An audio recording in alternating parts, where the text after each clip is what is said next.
So I'm going to get back into Charlie Kirk today. Again, I don't know how much longer I'll be bringing it up, but I think it's important to stay on the topic while revival is here.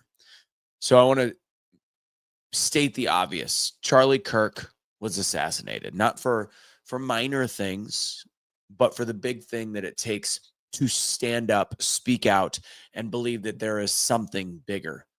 We have a suspect that's been charged. We've got somebody that we all have been told is the person that does it. And I won't get into my belief system fully with that, but I think that there's some fishiness there, especially with some of the other angles and a muzzle flare from a window on the other side. But again, that's not today's topic. Ultimately, today's topic is about the fact that we have seen the fallout across this country. We've seen the good all over the world. We've seen the good all over this country, but we have truly seen the hideous nature in this country. In his death, there's a moment of unfolding for those that want to see truth, whether it's good, bad, ugly, twisted, that some will ultimately want to ignore. I don't want to ignore that because I think that that is partially what is causing the revival. That's what today's Daily Truth is going to be about. I'm Anthony Michael Russo. Please hit the like button, share button, do all the things with this video button, and put in the comments maybe where you're watching from, if you're not watching it live, or if you are watching it live. Tell me what made you smile today as well. I was watching a video at the gym yesterday, and it was talking about manifestation and the idea of creating a more positive day. And the video went away and I couldn't share it, and it bothered me because I really liked the video. But the whole concept was how if you go to bed saying tomorrow is going to be a great day, something great is going to happen to me tomorrow, and you wake up in the morning and say something great is going to happen to me today, and then by the end of that night, when you say it again, you'll start to realize things will start to happen for you. Parking spaces will start to open, checks will start to come in, business opportunities will start to come in. So that made me smile yesterday. I like that idea of gratitude and grace. So maybe give it a shot if you're trying to think of something. Maybe give it a shot. Maybe give that gratitude a shot. I'm trying to think. I want to make sure I make a note of something I am going to talk about in today's things. All right. So that was something in my head, and I'm trying to remember what it was. Go to my Instagram if you want to see all the different links. There's going to be some new stuff I'm working with. If you are first, let's start with the basics. If you're looking to get better at speaking, go to getbetteratspeaking.com. I do a couple a month of the webinars. We had one the other night. We had about 13 or 14 people on. Would love to have more next time. So go ahead and register at getbetteratspeaking.com. And then if you want to be a part of the workshop, go to doubledownspeaking.com. That is a community, and I think we do 14 days for free right now. So go ahead and check that out. 14-day trial. Check both those out. My Instagram's got the @AnthonyMichaelRusso. You've got all the different things that I do. Soon adding a couple things. I've been shampooing with this new shampoo. I know I've been wearing a hat, so it looks ridiculous. So there's that, but it definitely feels really good. That shampoo will be on there for you to check out and learn more about. Yay Sports. I'm going to be asking. I'm going to be posting something about selling of like a crowdfunding without going through Kickstarter. As I'm trying to raise about $40,000 for this idea, this trademark concept of Yay Sports. It's fun. I'll talk more about that another time. And lastly, on there, you've got the Make Wellness Bio Precision Peptides. Time for the daily flex, which I'm going to go to the gym, and then I got to drive to Midland today. That's the plans. Now that you've pulled the secret curtain behind what my day looks like, Lori, I see you. What's going on? Thanks for coming on. Thanks for coming on the webinar this week. Appreciate you. Hey, Stephanie. All right. Let's kick the tires and light the fires. The way I was starting was even in his death, even in Charlie's death, there is a moment of unfolding for those who want to see the truth, even the twisted, ugly truths that we prefer to ignore. So people are trying to wonder, first off, I want to talk about the idea that people are trying to wonder why this is such a big deal and where was this energy for the Minnesota lawmakers that were assassinated as well a month or two ago. First off, all life is equal in the eyes of God, and both are just completely tragic, senseless deaths. I will say that both situations, but to not understand the different levels that there are And I flipped it back on somebody when they're like, where was this at? Why aren't people blah, blah, blah, blah, blah? Well, let me tell you something. Do you compare Martin Luther King's death to the Minnesota lawmakers? No, it's a straw man argument. They're two completely different situations. Both sad, completely. Both had families. Both completely equal weight lives in the eyes of God. But from a national perspective, this is the first time since JFK, MLK, that a public assassination of a figure of this magnitude, whether people liked him or not, is at this level. So to not understand that is foolish. Now, with all of that said, there's some positivity. People are waking up. I've seen, there's all these videos of people saying they're going to church for the first time. I've seen strengths from Christians in the past days that I have never seen, including inside myself. And people will say, well, I just don't think it's that big of a deal. What's the big deal is the fact that there's a revival. The other big deal is how much evil we are seeing, how much evil is exposed. And people are like, well, the right wingers had this and the right wingers had that. And it's like, somebody shared a video with me about the Trayvoning challenge when Trayvon Martin was killed, where there was 6 posts on social media or whatever it was. There's hundreds of thousands of people celebrating in our own country. This is not a small faction of the Democrat Party or the leftist party. This is a growing number of sick, twisted, evil, horrific individuals that need to be shown, because it does show that one side is truly more hateful. One side truly calls for more violence.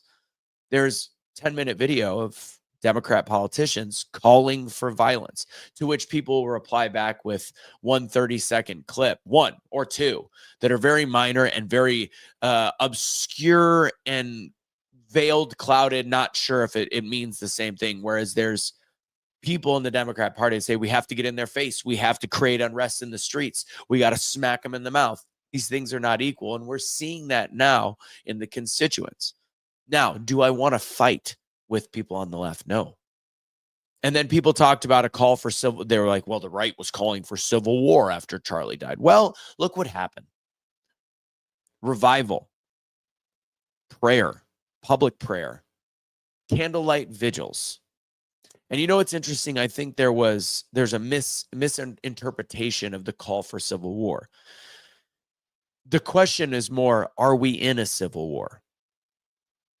And I will answer that question, yes. And I think I might have mentioned this on another, I don't know if I had. This last week's been a blur in my head, but we are in a spiritual civil war.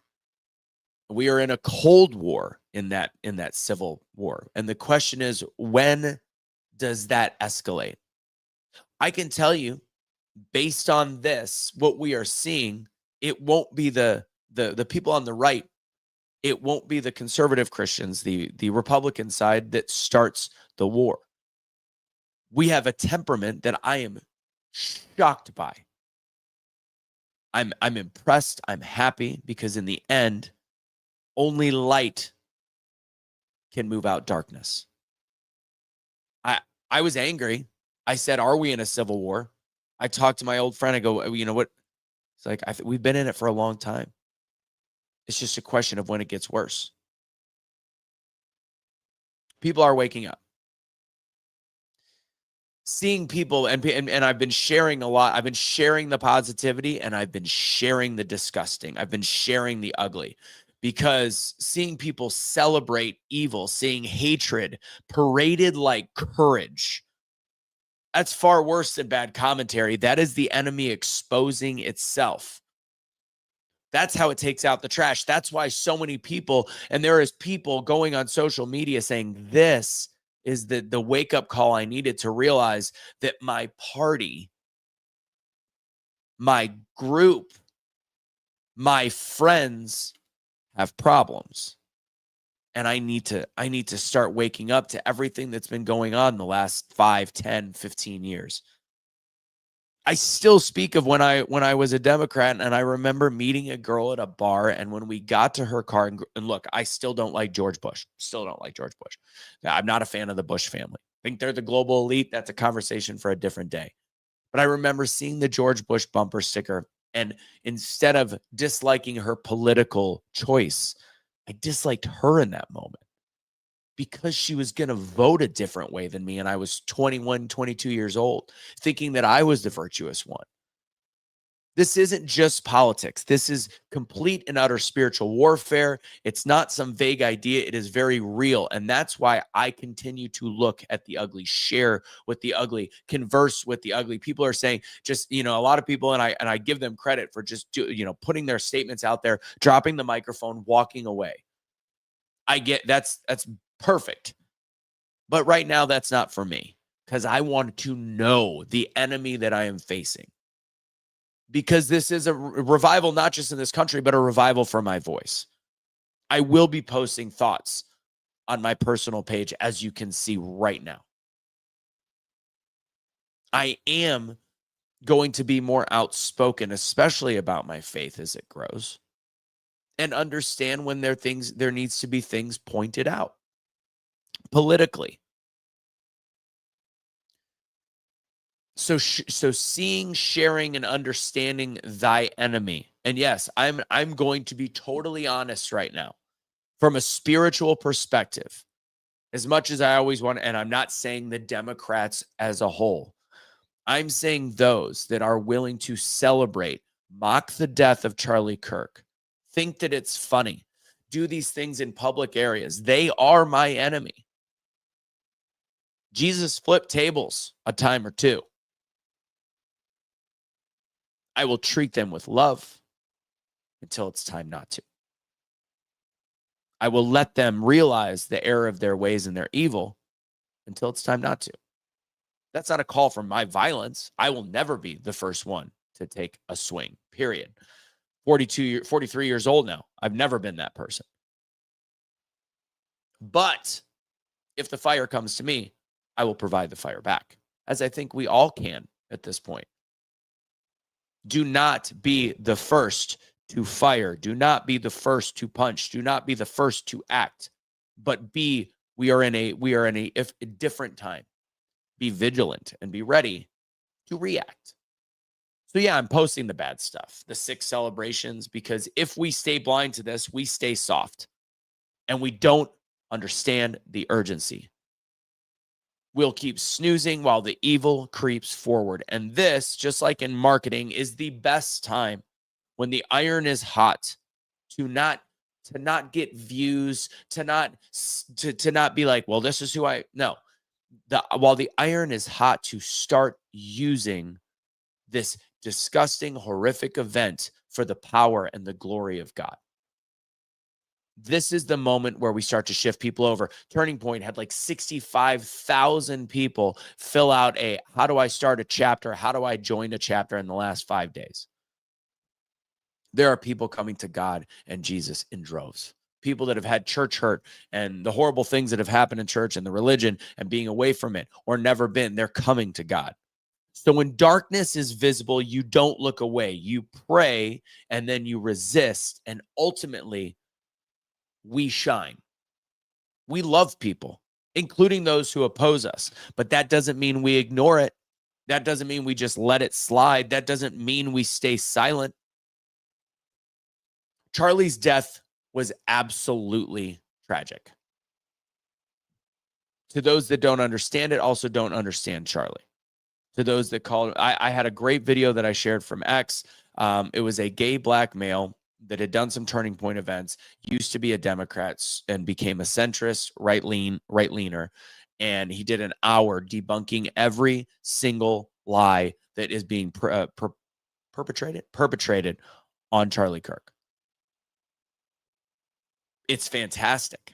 I put it on my Facebook. It's got a link to X, so it's not going to get much traction, but you can see it on my personal Facebook page if you look for it. So in this tragic death, the story is not over. Because every time Christians, believers, rally in prayer, stand in courage, and refuse to bow to the societal norms, God is working in that strength. God is working in ways we can't see. What an amazing legacy for Charlie Kirk, who is, I firmly believe, looking down going, wow, it worked, God. It worked, Jesus. Keep my family strong. Keep the people around them strong. I guarantee you, he's got a big smile on his face through all the tears. So today, know this. You're not small in this fight. Your voice, your faith, your courage, it matters. Hold the line. Hold the line in your heart. Hold the line in your relationship with God. Hold the line with your friends. Let the darkness see your light. Always remember, evil shows up loud, but faith shows up stronger. That's my message for today. And as Jennifer says, this is the turning point. How perfect is the name Turning Point, seeing what's happened in the last week. And we cannot let this momentum die. So those that are being called to speak up, speak your truth, speak in the name of God, pick up the Bible. I saw that in the side. Where'd it go? Jesse said, I started reading the Bible for the first time, August 31st. Timing just felt right. Then all this happened. God is preparing us for this. And Carolyn saw this. I know you sent me that message yesterday. I got to re-listen to it. I was jogging when I heard it, but it sounded like something about Charlie Kirk and doubling down on faith and double down speaking and all those good things. So I hope everybody loved today's message. What's going on, Cash? So yeah, that's what I got for you guys. If you ever want to look up all the different things I'm a part of and support me, there is at Anthony Michael Russo. That's where I've got anything from the best shampoo in the world with Firmaglow. I guess I probably can't say that legally. It's the best shampoo I've ever used. How's that? I just got to start using it this week. My hair feels great. I will soon be posting how to work with me with EA Sports. There's also Make Wellness Bio Precision Peptides, Daily Flex on there. All the merch and gear, go to Truth, use Truth for 20% off of that. I'm not, people are talking about creating Charlie Kirk shirts. If people want to buy Charlie Kirk merch, go to the Charlie Kirk store. That supports his family. That supports Turning Point USA. I want no part of putting together Charlie Kirk shirts. There's like all these Chinese brands and foreign brands that are all capitalizing on his death. Buy the merch from Turning Point. Buy the merch from Charlie Kirk. Bobby Sauce said it very well. And lastly, one thing I forgot is you'll hear me talking more about this. I'll do once a week, and Jennifer Lomberg's here. Jennifer, I don't know if you saw this, but Texit went up to $5.60 last night. So it keeps going up. I'm a miner. I own now 4 mines. I know it sounds weird if you don't know anything about crypto, whatever. It's a great opportunity to spend $1,000 and see what happens. Roll the dice. If you're interested in crypto, look up Texit. And if you want to know more, I will give you my link and I will walk you through it. It is a really cool, great opportunity. So thank you guys. God bless. Have a great rest of your day. Like this video, share this video, do all the things with this video. And don't surrender your pets. Don't be a garbage human being. God bless.